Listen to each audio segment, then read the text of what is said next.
质是什么？品质在哪里？谁决定品质？品质的目标目的。好，有人说品质是检验出来的，有人说品质是生产出来的。品质是公司的竞争力，然后品质好可以增加附加价值。其实现在跟各位讲现在台湾的东西之所以价格还稍微高一点点，是因为我们的品质还好一点点。可是以我现在目前接触到的东西，像好比我之前有接触过一些安全帽，还有一些其他电子产品，印度跟印尼的，还有泰国的东西，好像也不会做得比我们差了吧？品质在哪里？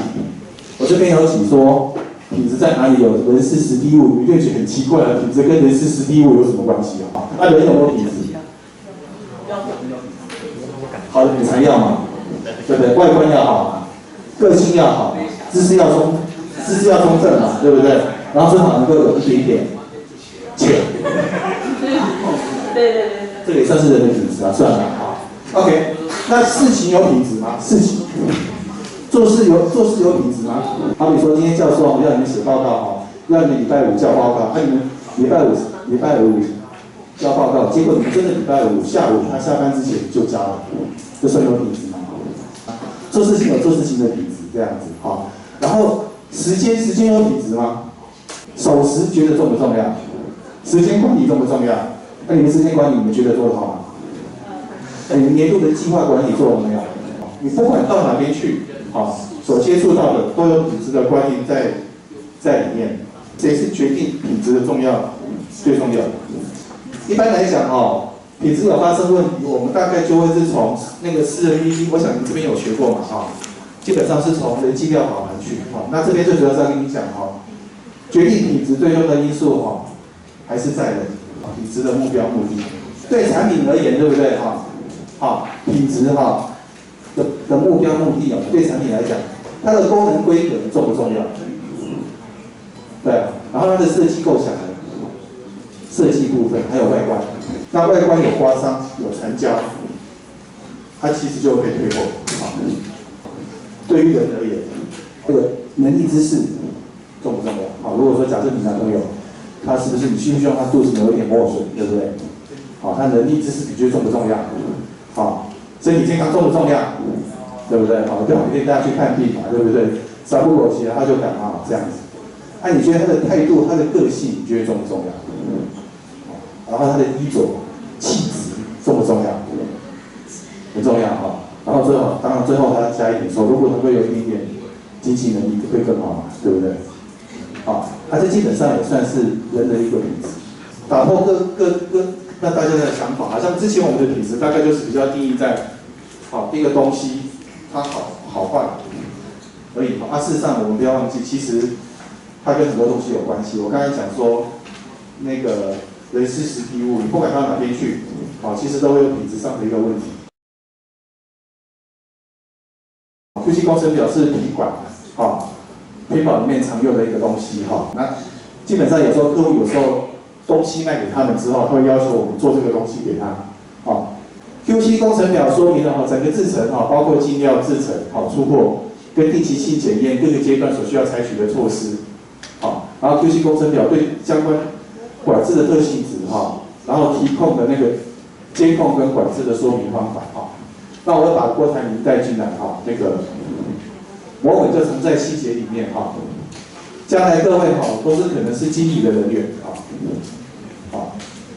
他讲说，如果经理人员不重视细节的话，就一定会失败QC 工程表是一个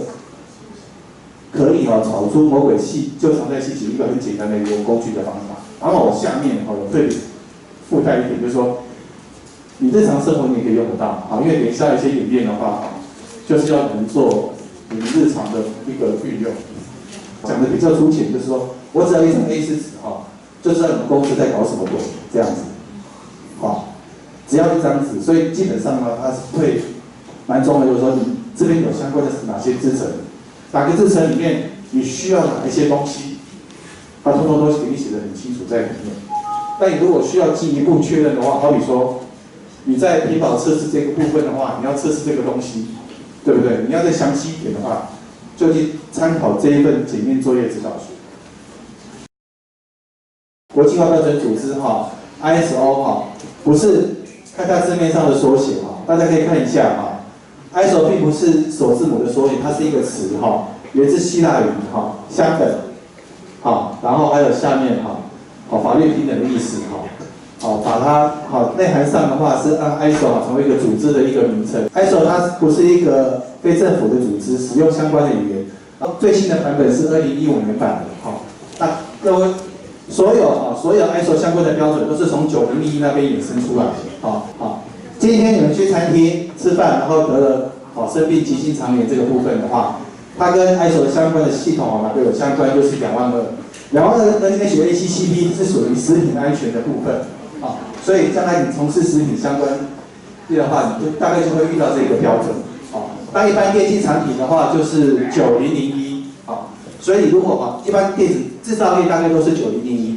像好比说你们现在要去那个往高速公路那个方向，经过什么大山店什么的他们就是在做9001的，然后另外一个部分跟公安比较有相关的，像那个就是 OSHA 11800，像好比说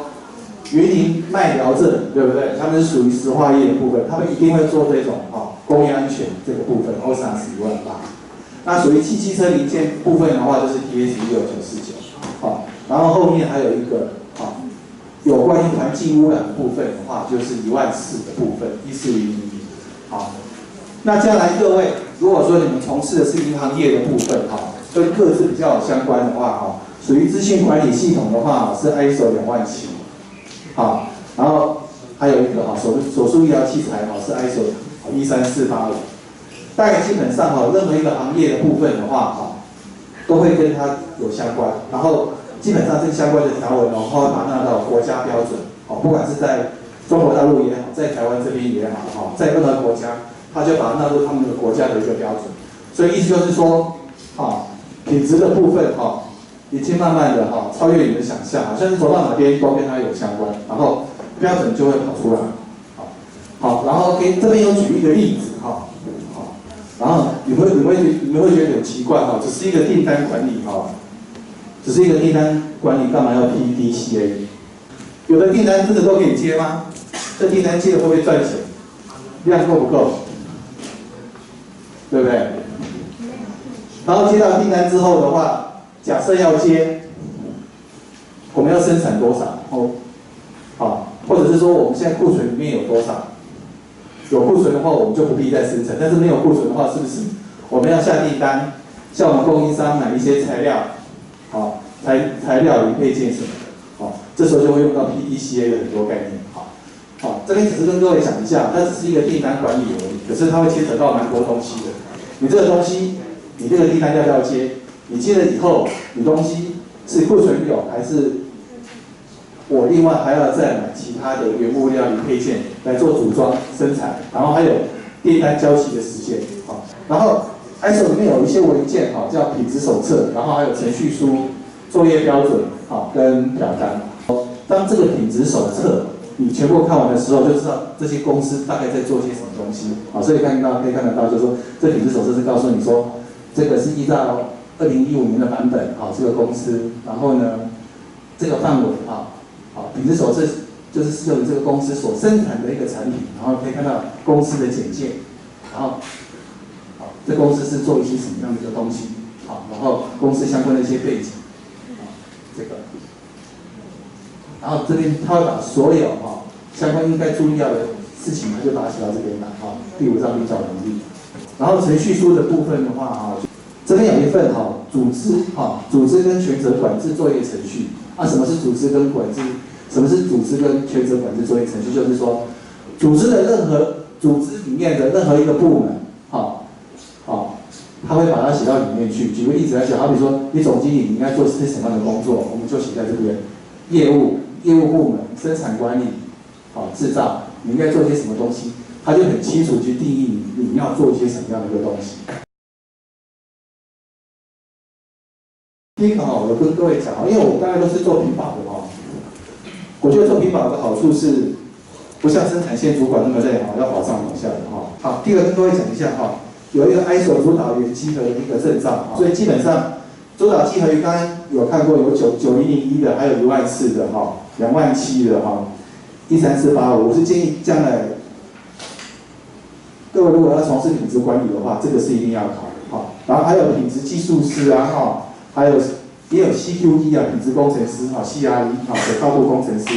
这些证照，然后还有一些相关的教育训练哈。那我建议去大家，如果要去参加相关教育训练的话，哦，像一些 SGS、EMV 哈，比较大型的哈，比较有名气的哈，那些教育训练的话，可以去参加一下。然后另外一个哈，蛮重要的就是政府主办相关的品质教育训练课程哈。好，这边大家有知道，就是劳动部劳动发展署哈，一些劳动部门哈，它有一些产业人才投资计划哈。一般人上课的话，大概都是从事相关领导人员的部分哈。然后另外一个部分哈，还有一些是其他的教育训练课程哈，好比说，成大有一个智慧财产权的专班，这可能跟我基本上的工作有相关哈。那个我们因为在7.3的话哈，就是属于开发设计哈。将来各位哈，如果你们因为生产专利也不见得哈，限于那个产品那个本身哈，那这边基本上的话就是说，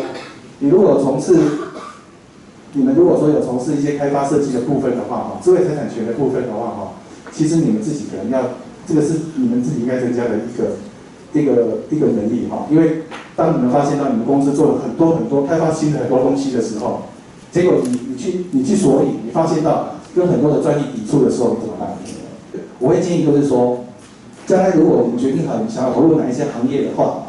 啊，尤其跟开发设计比较有相关的部分啊，或者是你走管理部门的话，我建议一些智慧财产权的东西，你们可以留意一下哈。然后后面我讲的是那个，后面有一个是所谓的那个静电防治的部分哈。你会觉得很奇怪，我念气管的话，我干嘛去学？我干嘛去做那个什么静电防治工程师？当我今天从事相关电子行业的时候，那跟电子行业有相关的部分的话，是不是你应该要比较清楚？事实上做静电防治其实东西蛮简单那劳工安全卫生管理也是因为跟我做 ISO 其实有相关。那另外一个部分的话，之前有跟各位讲过我之前都在做稽核的，后来稽核从品质一直稽核到劳工安全的部分所以我有去上过那个劳工安全卫生管理员的课程然后最后面跟各位讲这个语言能力语言能力不用看，刚刚看到我写的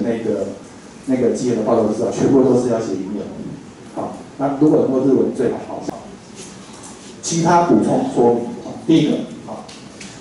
我为什么要讲 teamwork？ 我记得我以前去过一家公司，那家公司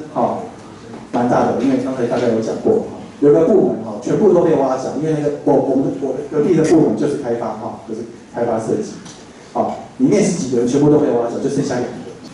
所以为什么要告诉你说 teamwork 的部分？因为全部被挖走的当然可以拿到不少的技术补偿后来他们2个也离职了这样子。所以为什么跟各位讲一定要 teamwork 的这个公司没有你绝对不会倒，顶多稍微好一点坏一点，但是绝对不会倒。所以我会强调就是说，不管到哪边去，纵使你自己有能力多强不要忘记不要忘记你的伙伴。然后第二个就是少说多做，因为你刚进去，其实你懂的东西是最少的。但是我学长绝对相信你有那个能力，我绝对相信有那个能力，有那个超能力，对不对？然后就是麻烦你们把你的能力先隐藏起来。另外一个部分的话，就是一定要从最基层的地方开始做起，最基层你不要想说我是大学生，为什么要从最基层的地方开始做起？我举一个例子我以前奇美店的总经理叫何朝阳他第一天去奇美上班的时候，那天刚好礼拜六，因为以前礼拜六要上班，他去做什么事情你知道吗？清水沟清水沟大家常常讲人家有清水沟，所以可以做到总经理。然后最重要的有一个部分对我们企管来讲的也是我刚刚有讲过的专业知识你想投入行业的你的专业知识是什么？